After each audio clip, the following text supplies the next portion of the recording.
नमस्कार। स्वस्थ देश कार्यक्रम में आपका स्वागत है।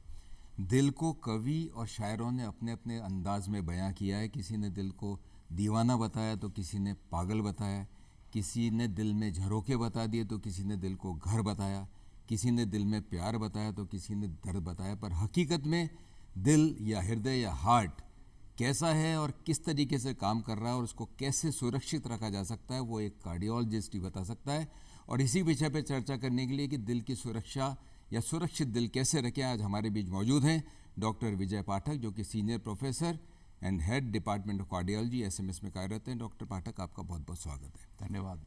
जैसे मैंने बताया कि शायर तो अपने अंदाज के अंदर दिल को बताते हैं, पर दिल की हकीकत तो एक कार्डियोलॉजिस्ट ही जानता है। और जब भी बात आती है कि दिल सही है या नहीं है, ये ज़्यादातर व्यक्ति जब तक कोई सिम्टम नहीं होता तब तक वो मान के चलता है कि मेरा दिल बिल्कुल सही है, मैं परफेक्ट हूँ। पर वो एक दिन हार्ट अटैक लेके आपके पास पहुँचता है और कहता है कि मैं कल तक तो बिल्कुल ठीक था। जी, ये कैसे होता है कि आज तक तो बिल्कुल कोई सिम्टम नहीं है और व्यक्ति एकदम आपके पास हार्ट अटैक लेके पहुँचा? पहली चीज़। दूसरी चीज़, ये कितना परसेंटेज है आपकी प्रैक्टिस में जो कि किसी व्यक्ति के आज तक कोई सिम्टम नहीं हुए थे और आज वो सीधे हार्ट अटैक लेके पहुँचा? जी, ये सर्वसाधारण के लिए जानना बहुत ज़रूरी है कि हमारी प्रैक्टिस में लगभग 10 से 15% पेशेंट्स इस तरह के आते हैं। और अगर इमरजेंसी प्रैक्टिस देखी जाए तो ऑलमोस्ट 30-40% इस तरह के लोग आते हैं जो दौरा लेके आते हैं, वो पहली बार ही दौरा लेके आते हैं। दिल की 3 नसें होती हैं जो दिल की मांसपेशी को ब्लड सप्लाई करती हैं। उनमें कहीं रुकावट होने से दिल की मांसपेशी को खून और ऑक्सीजन कम पहुंचता है। उसकी वजह से दिल की मांसपेशी को नुकसान होता है, मसल नेक्रोसिस शुरू हो जाता है और इसी को हम दिल का दौरा बोलते हैं। पहली बार जो दिल का दौरा स्ट्रेट अवे लेके आते हैं, जिनको एक्यूट एमआई या एक्यूट मायोकार्डियल इन्फार्क्शन बोलते हैं, वो 80% लोगों में, ऐसे लोगों में होता है जिनकी रुकावट 50% से भी कम है। बाकी 20% ऐसे होते हैं जिनको पहले से तकलीफ चल रही है लेकिन उनको दौरा बाद में पड़ा है। तो ये जो छोटे छोटे ब्लॉक्स होते हैं, इनके जो शोल्डर्स होते हैं ब्लॉक्स के, जिनको हम प्लाक्स बोलते हैं, वो अनस्टेबल होते हैं और किसी वजह से, इवन मेंटल स्ट्रेस की वजह से, अचानक से ही रप्चर हो जाते हैं। उस जगह ब्लड में क्लॉट जम जाता है और उस एरिया का ब्लड बिल्कुल जाना बंद हो जाता है। उसकी वजह से आगे की मसल को नुकसान होता है और वो काम भी करना बंद कर देती है। अल्टीमेटली अगर बहुत देर तक इलाज ना हो तो वो डेड भी हो जाती है। ये बहुत इम्पॉर्टेंट बात डॉक्टर पाठक ने कही कि जो सिम्टम्स हैं वो ज़रूरी नहीं। मैंने बात इसीलिए शुरू की कि केवल सिम्टम पे रिलाय नहीं करना, टेस्ट इन्वेस्टिगेशन की जो आगे हम बात करेंगे वो कराना बहुत ज़्यादा ज़रूरी है अगर आप चाहते हो कि आपके हार्ट के बारे में हकीकत पता चले। डॉक्टर पाठक, जब भी सिम्टम्स की बात आती है तो रूटीन सिम्टम हर एक को पता है, फिल्मों में भी देखता है कि छाती में दर्द हुआ, पसीना आए, घबराहट आए, सांस हुई, धड़कन हुई, ये एक रूटीन व्यक्ति को पता रहता है। पर मैं उन सिम्टम्स की बात कर रहा हूँ जो कि एटिपिकल है, मतलब जो टिपिकल सिम्टम्स अपन हार्ट अटैक के या कॉरोनरी आर्टरी डिजीज़ के जो ब्लॉकेट के बताते हैं वो नहीं है। वो एटिपिकल सिम्टम्स कौन कौन से होते हैं? और दूसरी चीज़ कि उसका जो जितने रिस्क फैक्टर्स अपन आगे डिस्कस करेंगे उससे रिलेशन है या बिना रिस्क फैक्टर के भी हो सकते हैं? प्रथम प्रश्न तो यह है कि असामान्य लक्षण क्या है, एटिपिकल सिम्टम्स क्या है। आपने सही कहा कि जो सीने में भारीपन, खिंचाव, दबाव होना, ये बहुत कॉमन है और इसको देखकर लोग पहचान भी जाते हैं कि शायद मेरे या तो गैस बन रही है या फिर दिल का दौरा पड़ गया, तुरंत डॉक्टर को दिखा लेते हैं। पर बहुत सारे ऐसे होते हैं जिनमें उस तरह के लक्षण नहीं होते। उन लक्षणों में यदि हम प्रॉपरली उनको लिस्ट करें तो कुछ लोगों को सिर्फ कलाइयों में ही दर्द होता है, उनको समझ में नहीं आता क्या हो रहा है। कुछ लोगों को मिड बैक में पेन होता है, कुछ लोगों को दर्द होता ही नहीं है, उनको सिर्फ भारीपन होता है सांस में या सीधा सांस फूलने लग जाता है। एक और कॉमन प्रेजेंटेशन है जो कि असामान्य लक्षण क्या बोले हैं, वो सडन कार्डियक डेथ है। अचानक से पेशेंट को दिल का दौरा पड़ा, उसको दर्द हुआ या नहीं हुआ लेकिन अरिथमिया हो गया, दिल की गति या अनियमित हो गई और उसकी वजह से दिमाग को खून कम पहुंचा और बेहोश हो। बुजुर्ग लोगों में ये लक्षण एटिपिकल होते हैं।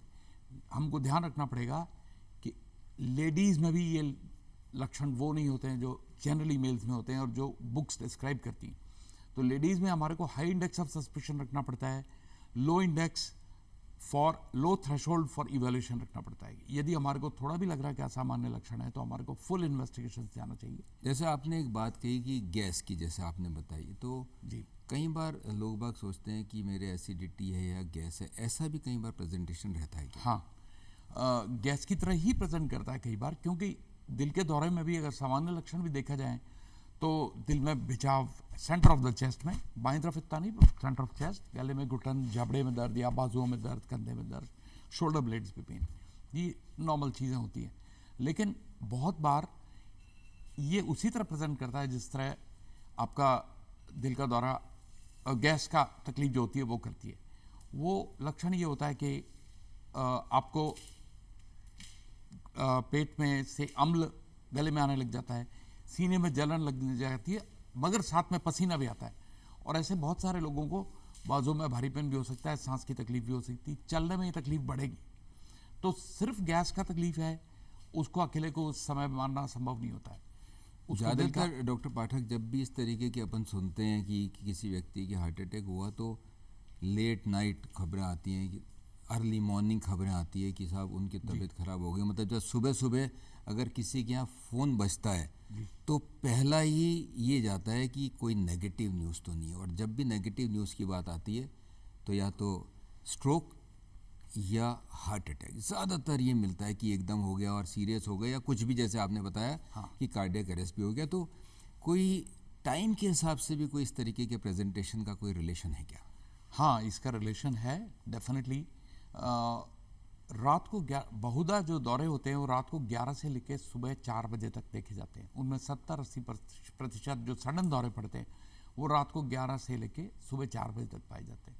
तो इसलिए वो टाइम ऐसा होता है जिसमें सिंपैथेटिक एक्टिविटी अगर अचानक से बढ़ जाए तो उसके समय दौरा पड़ सकता है। तो वो मतलब टाइम बहुत केयरफुल रहने का, उसको हल्के में नहीं लेंगे, क्योंकि लोगों के जब तकलीफ़ होती है तो यही सोचते रहते हैं कि भाई मैं अपने घर वालों को सुबह के बाद उठा लूँगा, अभी वो सो रहे हैं। पर आपने जैसे बताया कि ये टाइम बहुत क्रूशल है, और अगर इस समय किसी को भी सिम्टम हो तो वो तुरंत अपने घर वालों को उठाए और डॉक्टर से चेकअप कराए। रिस्क फैक्टर्स की जब भी बात आती है, आज डायबिटीज़, ब्लड प्रेशर, कोलेस्ट्रॉल, तीनों लोगों को, एवरेज जने को पता है, स्मोकिंग भी लोगों को पता है। पर जब भी आप टेस्ट कराते हैं, इन रूटीन के अलावा भी बहुत सारे ऐसे टेस्ट कराते हैं जिसके अंदर रिस्क फैक्टर्स देखते हैं। पहली चीज़ वो कौन कौन से टेस्ट हैं, दूसरा ऐसे कौन कौन सी और बीमारियां हैं जो अगर व्यक्ति को चल रही हो तो उसको अपना हार्ट का साइमल्टेनियस इवैल्यूएशन कराते रहना चाहिए, क्योंकि वो भी एक रिस्क फैक्टर हो सकता है। हाँ, तो रिस्क फैक्टर्स का जहाँ तक सवाल है, रूटीन में जैसा आपने कहा कि डायबिटीज़, बीपी, स्मोकिंग, ये सब रिस्क फैक्टर्स हैं।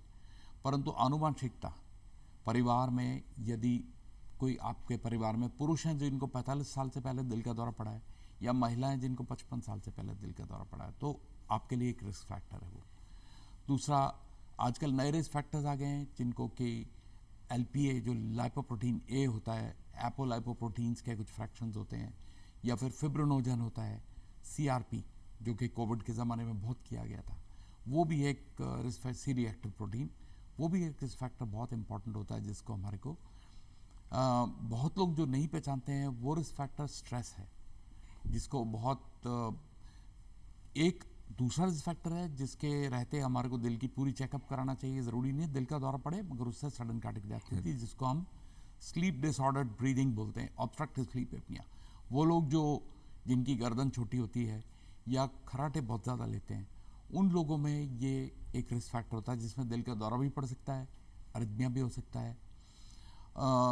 दूसरी बीमारियां जो साथ में एसोसिएटेड होती हैं वो कनेक्टिव टिश्यू डिसऑर्डर्स होते हैं, जैसे रूमेटॉइड आर्थराइटिस है, या SLE है, या कनेक्टिव टिश्यू डिसऑर्डर्स हैं। इन लोगों में दिल का दौरा पड़ने के चांसेस ज़्यादा होते हैं। इनको थोड़ा ज़्यादा केयरफुल रहने की ज़रूरत है, क्योंकि HIV इन्फेक्टेड लोग हैं, इस तरीके उन लोगों को। जी डॉक्टर पाठक, जैसे आपने सिम्टम्स की टेस्ट की बात की, एक लोगों की बड़ी क्वेरी चल रही है खासतौर पे पोस्ट कोविड को लेके, क्योंकि कोविड के अंदर ब्लड थिनर्स को यूज़ करा गया और वो यही मान के रखा गया कि भाई क्लॉटिंग या हार्ट अटैक या कोई सा भी क्लॉट कहीं पे बन रहा हो और वो तकलीफ दे सकता है। अब उनकी कॉमन क्वेरी आती है कि हम ये ब्लड थिनर कब तक लें। उनके बाकी कुछ भी नहीं था, पोस्ट कोविड या कॉम्प्लिकेटेड कोविड रहा हुआ है, उनको ब्लड थिनर लेना चाहिए या नहीं लेना चाहिए, क्योंकि कई जने एस्पिरिन की गोली काफ़ी समय से ले रहे हैं। और दूसरी चीज़, क्या साइंटिफिक डेटा कोई है क्या कि जो कि ये बताता है कि पोस्ट कोविड कॉर्नरी डिजीज़ का इंसिडेंस बढ़ा है? ये निश्चित रूप से कई स्टडीज पब्लिश हुई हैं इस बारे में, जो कि ये कहती हैं कि post Covid coronary artery disease या दिल के दौरों का प्रतिशत काफ़ी बढ़ गया है। कोविड एक ऐसी बीमारी रही है, आप जानते हैं, कि जो कि वायरल डिजीज़ है, लेकिन मोस्ट प्रोबेबली मैन मेड है। तो इसलिए इसके रिएक्शंस बॉडी पे कैसे होंगे वो शुरू से कोई नहीं जानता। लेकिन जो साइमल्टेनियसली स्टडीज़ की गई हैं उसमें कोविड के कारण हार्ट फेलियर्स के इंसिडेंस बहुत ज़्यादा हैं, दिल की गति की अनियमितताओं के इंसिडेंसेस बहुत ज़्यादा हैं, सडन कार्डियक डेथ्स के इंसिडेंसेस बहुत ज़्यादा हैं, और दिल के दौरे के भी, एज यू आर सेइंग, क्योंकि कोविड इन्फेक्शन जो होता है वो शरीर में क्लॉटिंग बढ़ा देता है। उसके लिए डिफरेंट टेस्ट किए जाते हैं, जिनमें से एक ट्रोपोनिन्स है, कार्डियक ट्रोपोनिन्स, जो दिल को, मांसपेशी को होने वाले नुकसान के बारे में बताता है, या ब्लीडिंग प्रोफाइल्स हैं वो बताते हैं। उनको रूटीनली कराना ज़रूरी होता है। जिन लोगों को ऑलरेडी प्रेस्क्राइब्ड है, या तो उनको दौरा पड़ा उस बीच में, या उनके ट्रोपोनिन्स इतने ज़्यादा बढ़े हुए हैं कि उसको हम यदि छोड़ देंगे तो या तो लंग्स में क्लॉट बन जाएंगे या दिल की आर्टरीज में क्लॉट बन जाएंगे। उनको तो थोड़ा मतलब ज़्यादा केयरफुल रहना चाहिए, एटलीस्ट अपने फिजिशियन को कंसल्ट बिल्कुल। और जब तक ट्रोपोनिन नॉर्मल नहीं होता तब तक हमको उसका कॉशन रखना पड़ेगा। अब बात आती है इन्वेस्टिगेशंस की। लोग बाग, एक ट्रेंड रहा कि लोग बाग एक ईसीजी करा के लोग बाग खुश हो जाते हैं कि मेरा हार्ट बिल्कुल नॉर्मल और मैं बिल्कुल ठीक हूँ, और 2 दिन बाद उसका हार्ट अटैक होता है। कहता था मैं तो अभी चेकअप कराए थे सारे, हाँ, और ईसीजी बिल्कुल नॉर्मल था, हार्ट नॉर्मल था, मतलब ईसीजी को बोलते हैं। तो मैं टेक्निकली पूछना चाहूँगा कि कोई भी टेस्ट की सेंसिटिविटी इन कॉरोनरी आर्टरी डिजीज़ डिटेक्शन क्या है, जिससे पता चले कि हर एक टेस्ट एक अलग उसमें रहता है। हाँ, ईसीजी हो, या आप लोग स्ट्रेस टेस्ट कराते हो जी, या फिर कौन सा ऐसा फाइनल टेस्ट है जिससे आप 100% कन्फर्म हो सकते हो? तो इनकी एक ईसीजी की क्या सेंसिटिविटी मानते हैं आप? कॉर्नरी, अब मैं हार्ट अटैक की बात नहीं कर रहा हूँ, हार्ट अटैक में तो हो सकता है ईसीजी में चेंजेस मिल ही जाएँ, पर एक नॉर्मल ईसीजी क्या ये बताता है क्या कि कॉर्नरी आपकी आर्टरी नॉर्मल है? नहीं, ये असंभव है। और बहुत बार लोग गलती भी इसीलिए कर जाते हैं कि उनको लगता है ईसीजी नॉर्मल है, डॉक्टर ने कहा है, फिर भी आगे इन्वेस्टिगेशन नहीं करा दे। That becomes a major mistake. Hardly 15% लोगों में जिनको दिल की बीमारी वास्तव में है, उनका ईसीजी बताएगा कि ईसीजी बिना दौरा पड़े हुए। अगर पहले दौरा पड़ा हुआ है तो उस पर निशान होंगे ही। सेंसिटिविटी ईसीजी की लो है, परंतु बाकी जो फर्दर टेस्ट्स हैं, जैसे कि ब्लड टेस्ट होते हैं, या फिर आप स्ट्रेस टेस्ट के लिए यदि बात कर रहे थे, तो स्ट्रेस टेस्ट में ट्रेडमिल टेस्ट की भी अपनी अपनी सेंसिटिविटीज़ हैं। एक आर्टरी में डिजीज़ है तो उसमें बहुत 20%, 25% लोगों में ही पॉजिटिव आता है, बीमारी के बावजूद वो नेगेटिव आ सकता है। इवन तीनों नसें यदि बंद हों तो भी 67% में पॉजिटिव आता है, 33% में फिर भी नेगेटिव आएगा।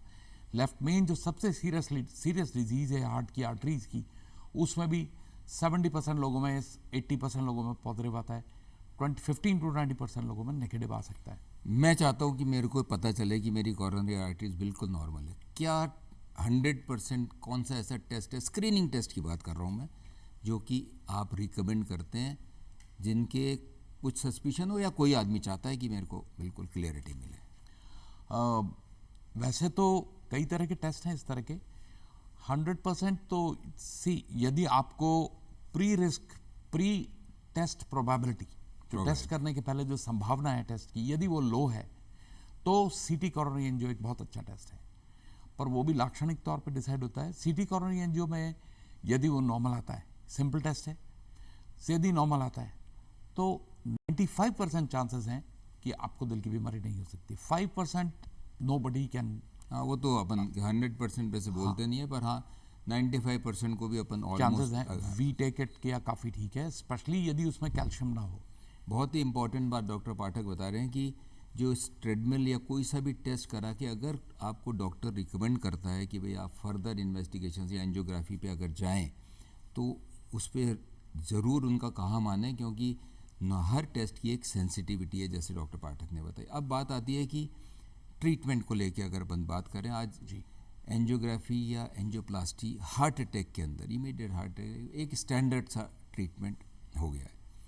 और व्यक्ति जब भी वहाँ जाता है हॉस्पिटल के अंदर, अगर हार्ट अटैक लेके जाता है तो उसको कहा जाता है कि भाई आप अपनी एंजियोग्राफी करा लें, और अगर उसके अंदर ब्लॉकेड मिलता है तो इमीडिएट एंजियोप्लास्टी करते हैं आप लोग। ये एंजियोप्लास्टी साइंटिफिकली कितना बेनिफिट देती है इमीडिएट अगर हार्ट अटैक वाली वेसल को खोल देते हैं तो, क्योंकि ये पब्लिक जानना चाहती है कि ये एक्चुअल में फ़ायदा है या नहीं साइंटिफिकली, या दवाइयों से भी काम चल सकता है। यदि एक्यूट एमआई है और कोई कॉन्ट्राइंडिकेशन नहीं है तो प्राइमरी एंजियोप्लास्टी बोलते हैं इसको। Primary angioplasty is almost the gold standard for this. Heart की जो 3 आर्टरीज हैं उनमें यदि तीनों में भी ब्लॉक है तो एक्यूट एमआई के दौरान, अनलेस कि बीपी फॉल हो रहा हो जिसको हम कार्डियोजेनिक शॉक बोलते हैं, अनलेस कि वो है इन्फार्क्ट रिलेटेड आर्टरी या जिस आर्टरी की वजह से दौरा पड़ा है उसी को किया जाएगा।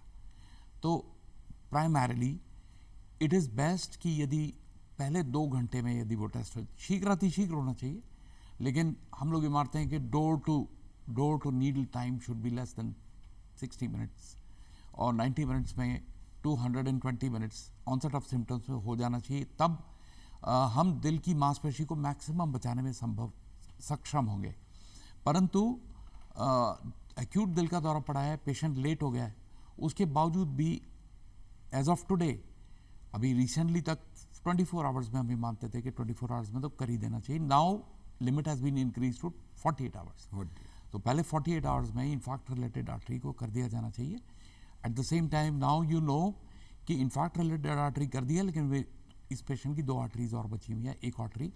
तो अगर पेशेंट को सिम्टम्स नहीं है तो थोड़ा सा ठहर के, हो सके तो with in that hospital admission हो, नहीं तो अगर पेशेंट एसिम्प्टोमेटिक है तो आने वाले कुछ वीक्स में कर दिया जाना। ये भी बड़ा कन्फ्यूजन होता है जो आपने बात बताई कि एक बार एंजियोप्लास्टी हो गई और आप उसको कहते हैं कि आपको 2-3 दिन बाद या कुछ समय बाद दोबारा करेंगे, या आपको बाईपास के लिए भी कहा जा सकता है। और पेशेंट को लगता है कि ये क्या मतलब है, जब एक बार लिया था तो एक ही बार में क्यों नहीं कर दिया। क्या कारण है कि एक बार में आप उसको सजेस्ट करते हैं कि अभी नहीं, दोबारा सेटिंग में करेंगे?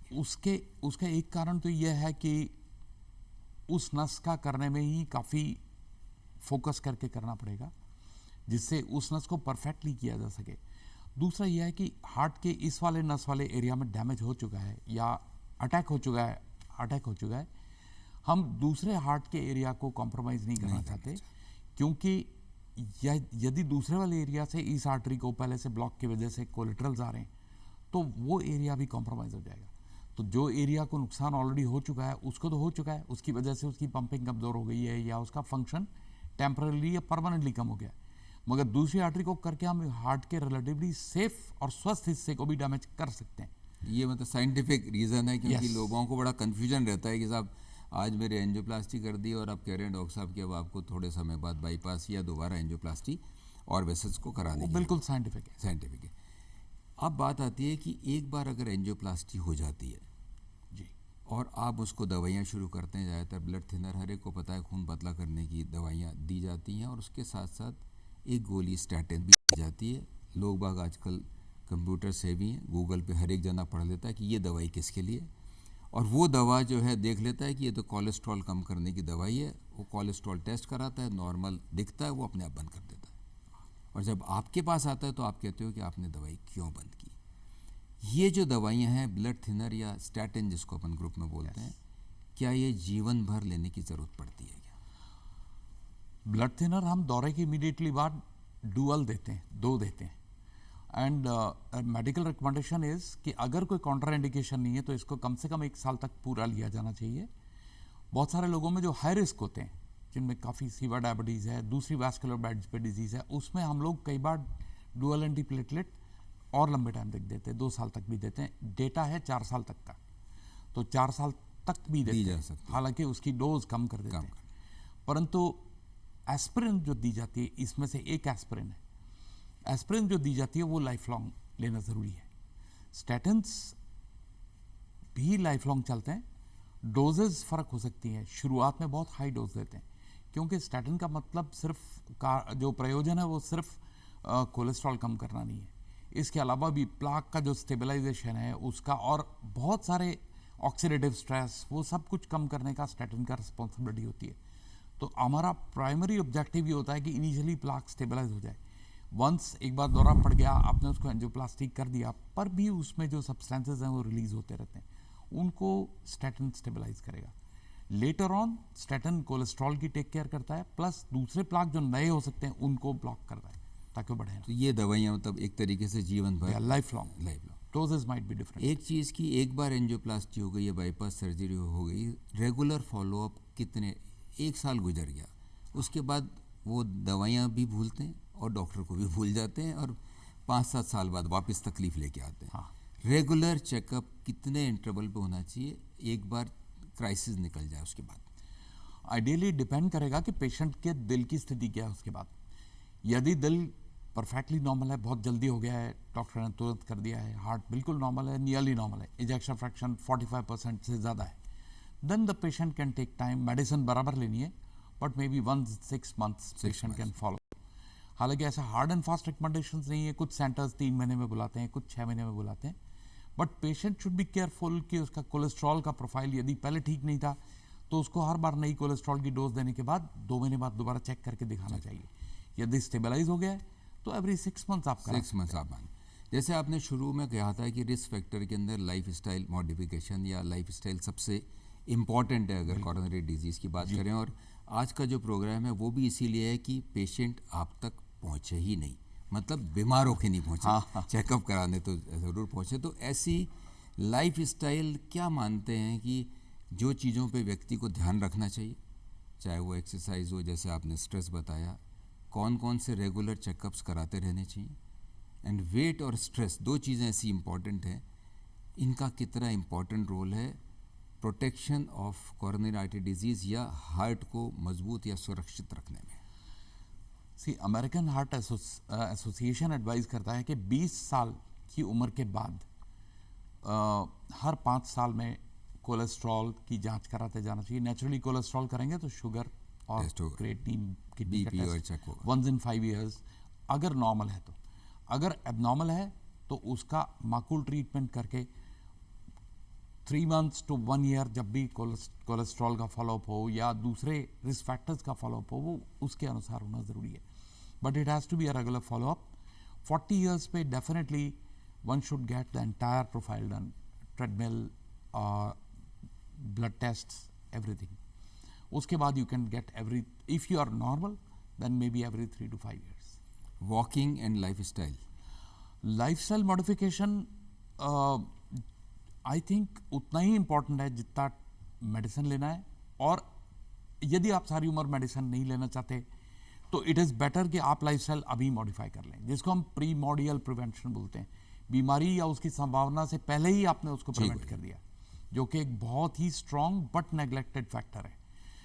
लाइफस्टाइल मॉडिफिकेशन में रेगुलर एक्सरसाइज, जो हमारे, यदि हम पुराने हमारे ऋषि मुनियों के टाइम का भी देखते हैं तो नियमित रूप से योगाभ्यास करते थे, व्यायाम करते थे, और उनका भोजन सात्विक हुआ करता था, जिसमें दूध तो होता था मगर बहुत ज़्यादा चर्बी नहीं होगी उसमें, मांस मदिरा वगैरह नहीं, धूम्रपान, इन सब को कंप्लीटली अवॉइड करना अच्छा है।